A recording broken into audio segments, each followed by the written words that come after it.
ఏదైతే ఈరోజు land titling act రద్దు కోసం రెవెన్యూ మినిస్టర్ గారు బిల్లు ప్రవేశపెట్టారు. ఈ చట్టాన్ని చూస్తే చాలా భయంకరమైన చట్టం. ఏ మాత్రం కూడా ఆలోచించకుండా ఈ చట్టాన్ని తీసుకురావడం చాలా సమస్యలకు దోహదం చేసింది. ఎన్నో రోజులుగా లాయర్స్ అయితే ప్రజలను చైతన్యవంతులు చేస్తూ ఎక్కడికక్కడ ఆందోళన చేశారు. ఈ చట్టం కనుచుంటే పౌరుల ఆస్తి హక్కును మొత్తం మింగేసే పరిస్థితి వస్తుంది. ఇప్పటికే అధ్యక్ష రాష్ట్రంలో ఎప్పుడూ లేనంత ఈ భూ వివాదాలు పెరిగిపోయినాయి.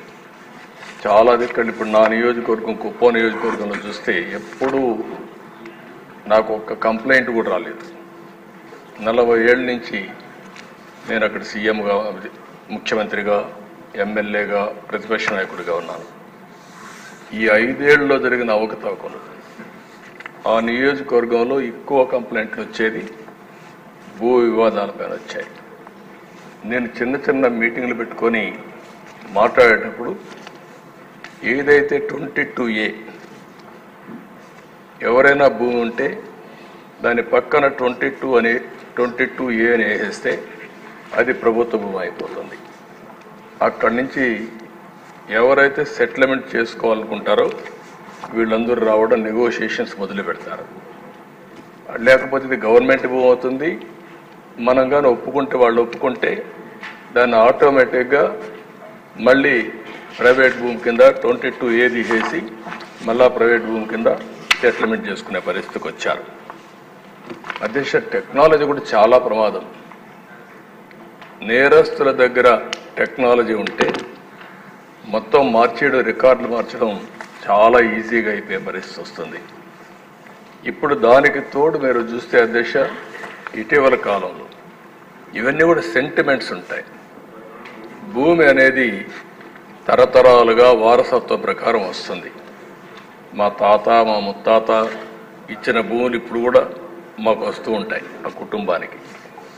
అలాంటి భూమిలో పట్టాదారు పాస్ పుస్తకాలు ఇవ్వడం ఆనవాయితీగా పెట్టుకుంటాం. రాజముద్రేస్తాం, అంటే ప్రభుత్వం ముద్రేసిస్తాం. అలాంటిది ముఖ్యమంత్రి ఫోటో వేసుకొని పట్టాదారు పాస్ పుస్తకాలు ఇవ్వడం అంటే సెంటిమెంట్స్తో ఆడుకోవడం. ఇది ఎక్కడ చూడలేదు అధ్యక్ష, ఎవ్వరూ చేయలేదు ఇంతవరకు కూడా.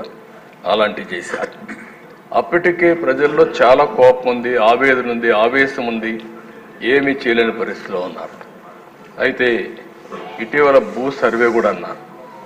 ఈ భూ సర్వే కూడా అధ్యక్ష మొత్తం సెటిల్మెంట్ చేస్తామనే ఉద్దేశంతో చేసి డబ్బులైతే ఖర్చు పెట్టి ఎక్కడికక్కడ వివాదాలు పెంచారు, కానీ ఎక్కడా వివాదాలు తగ్గించే పరిస్థితి లేదు.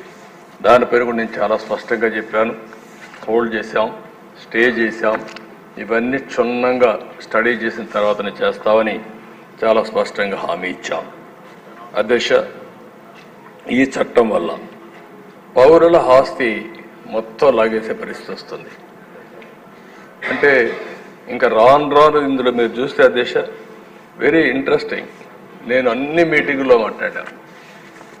కనీసం ఒక్క మాట మేము ఇది చెయ్యము, ఇది ఉద్దేశం లేదని ఒక్క మాట చెప్పలేదు.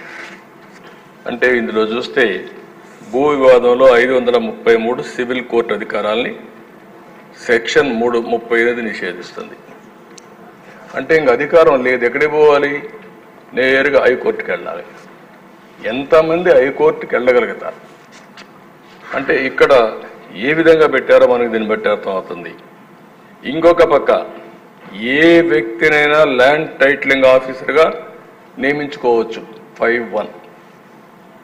అంటే ఇప్పటికే మనం చూస్తున్న సాక్షిలో పనిచేసే అందరినీ తీసుకొచ్చి ప్రభుత్వాలు పెట్టారు. రేపు కూడా వీళ్ళ గుమస్తాలు మొత్తం తీసుకొచ్చి ఇక్కడ పెట్టేస్తారు. వాళ్ళ గుమస్తాలు పెడితే మన జాతకాలు వాళ్ళు రాస్తారు. ఏమవుతుంది అధ్యక్ష? అదే రికార్డు మీరు ఒకసారి చూస్తే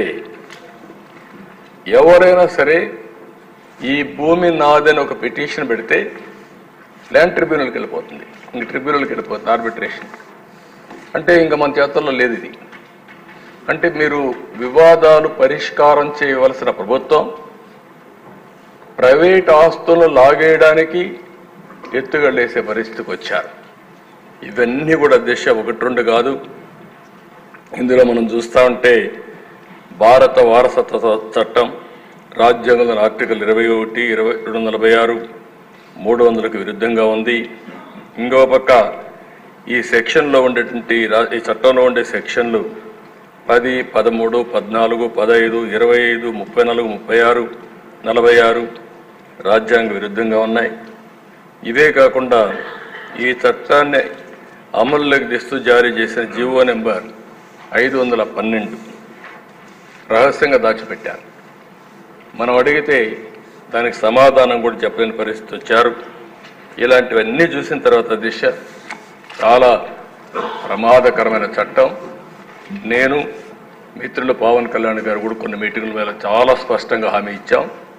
మేము వచ్చిన వెంటనే ఈ చట్టాన్ని రద్దు చేస్తామని చెప్పాం. ప్రజలు నమ్మారు. ఎంత భయంకరంగా అంటే దిశ ఒక అభద్రతా భావనకు లోనయ్యారు.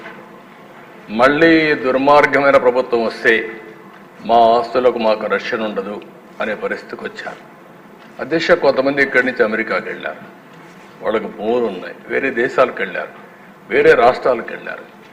వాళ్ళు కానీ ఒక్కొక్కసారి రికార్డులు చెక్ చేసుకోకపోతే రికార్డులు మారిస్తే తర్వాత ఆ భూమి ఆటోమేటిక్గా డీమ్డ్ క్లాసిఫైడ్ చేసేస్తారు, నోటీసులు కూడా ఇవ్వరు.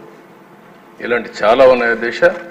ఏది ఏమైనా మేము చెప్పాం, చెప్పిన తర్వాత చాలా స్పష్టంగా హామీ ఇచ్చాం.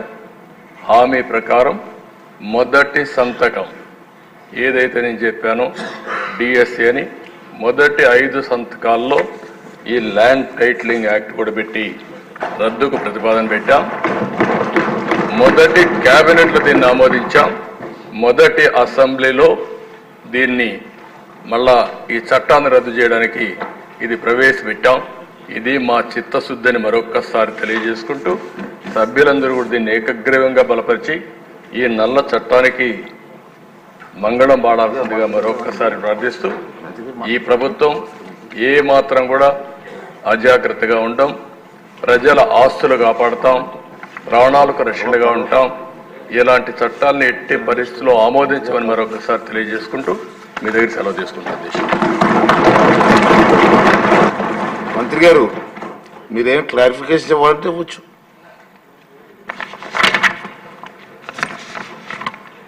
అందరూ కూడా ఏకగ్రీవం హర్షించారు అధ్యక్ష.